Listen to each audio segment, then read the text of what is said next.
The Weed of the Week is sponsored by the Enlist Weed Control System from Dow AgroSciences, a new herbicide and trait system that will build on glyphosate.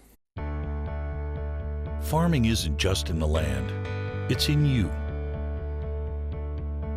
Take control of weeds like never before. Enlist builds on the Roundup Ready system, combining proven control of a new 2,4-D and glyphosate in Enlist Duo herbicide. Protect what matters without changing the way you farm. Talk to your seed or crop protection supplier today.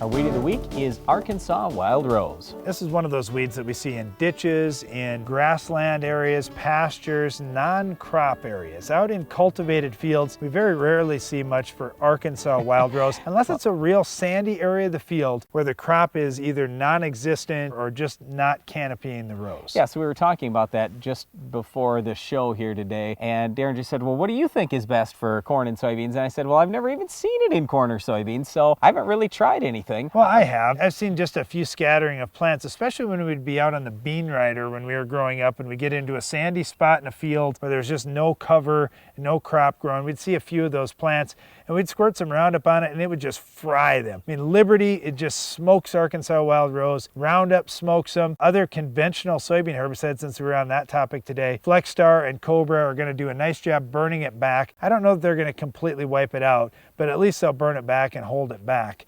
Where we do see, like we were talking about, is non-crop areas, roadside ditches around our farm. That's where we mainly see Arkansas Wild Rose. And you could use something like amine or ester. Those would be good choices. I've had really good luck when we mix Tordon into the equation, like in a Grazon product or Forefront with Milestone and an ester. That can work really well too. There's a number of non-crop area, pasture type products that do very well in Arkansas Wild Rose. Yeah, usually where we do see this though is along roadsides and especially in ditches. And I realize those ditch areas probably aren't going to make you a whole lot of money. I mean, you might bale up the grass and then you can get some income there. But in most cases, like in our operation, we're getting nothing for that. And so a lot of people say, well, if I'm not getting anything, I don't really care. But here's the whole thing. As farmers, we got to try to have stuff looking nice when the non-farmers are driving out in the country, because let's not forget, not just non-farmers, even landlords too. You want it to look like you're on the ball when you're around your farm. Well, yeah, and here's the thing. As farmers, we're less than 1% of the population. That other 99%, they got a lot of votes.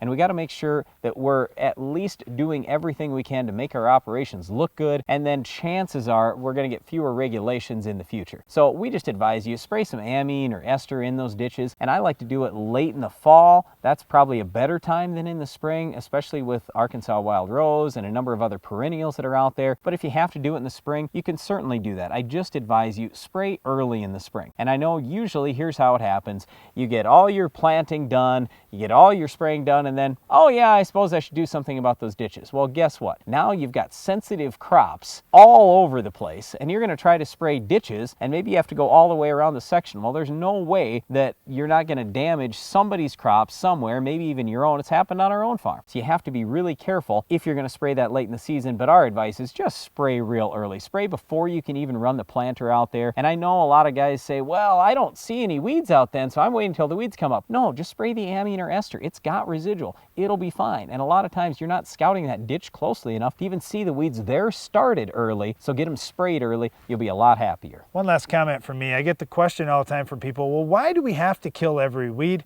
And the reason why, when you've got a weed that's going to be out in ditches and pastures, is we need the hay. We want livestock to be able to feed out in those areas, and if weeds take over, every pound of weeds that grow out there eliminates a pound to a pound and a half of grass that could be feeding our animals. Or the other thing is those weeds spread out into our crop ground, so we just can't have that. Well, that's it for our weed, Arkansas Wild Rose. Stay tuned. Iron Talk is coming up next.